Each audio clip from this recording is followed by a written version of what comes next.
Mas tem uma reportagem interessante aqui do Leonardo Martins e do Lucas Borges, falando sobre as declarações de Lula relacionadas à Venezuela. E falando que Lula faz um morde-a-sopra com Maduro para recuperar justamente os 6 bilhões de reais da Venezuela. O governo Lula tem atuado para reconstruir as pontes com o ditador Nicolás Maduro, de olho no pagamento de uma dívida da Venezuela com o Brasil, que chega a 1 bilhão 270 milhões de dólares, o que dá mais ou menos 6 bilhões de reais.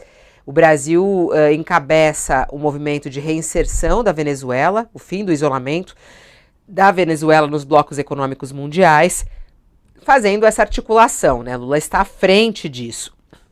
E aí essa reportagem traz um pouco sobre essas últimas declarações de Lula e esse morde-a-sopra, mas que tem como objetivo recuperar essa grana, que não é pouca, né, Josias? 6 bilhões de reais. Você acha que Lula vai ser capaz de recuperar isso? Você também entende esse morde-a-sopra e o objetivo financeiro disso?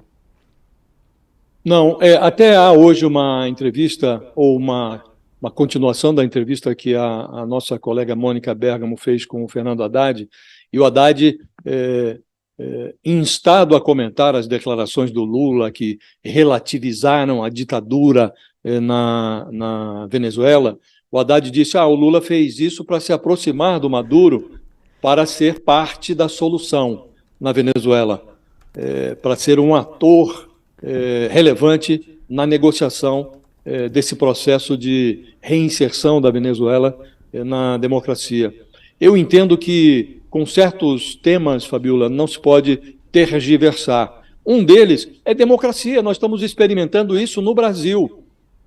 Graças ao golpismo do Bolsonaro, nós estamos aí, tivemos o 8 de janeiro. O Lula foi vítima desse processo.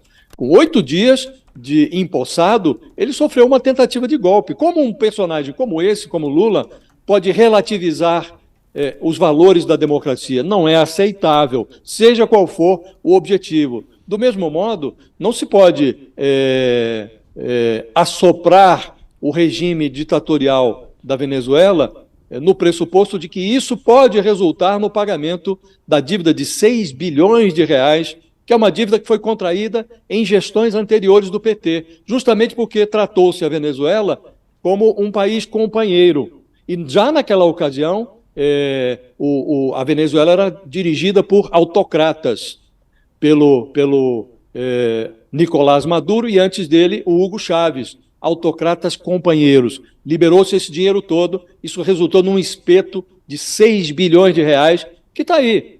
Esse espeto está no bolso do contribuinte brasileiro. E não será com sopros, com tergiversação, que nós vamos cobrar essa dívida, Fabiola.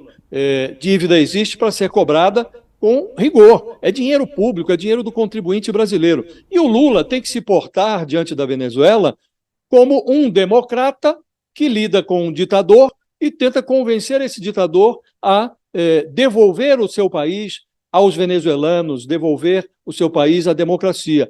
Houve um avanço agora em Bruxelas, firmou-se um acordo. Esse acordo pede ao Nicolás Maduro que restabeleça as regras democráticas para a próxima sucessão presidencial na Venezuela, e se isso for feito, países que hoje impõem sanções comerciais à Venezuela podem levantar esses bloqueios. Agora, uma coisa depende da outra. E não parece que o Nicolás Maduro queira restabelecer a democracia na Venezuela. Então o Lula precisa olhar para esse personagem com o rigor que ele merece. É um ditador pedindo que as pessoas que o observam condenem os seus métodos. Então não dá para soprar.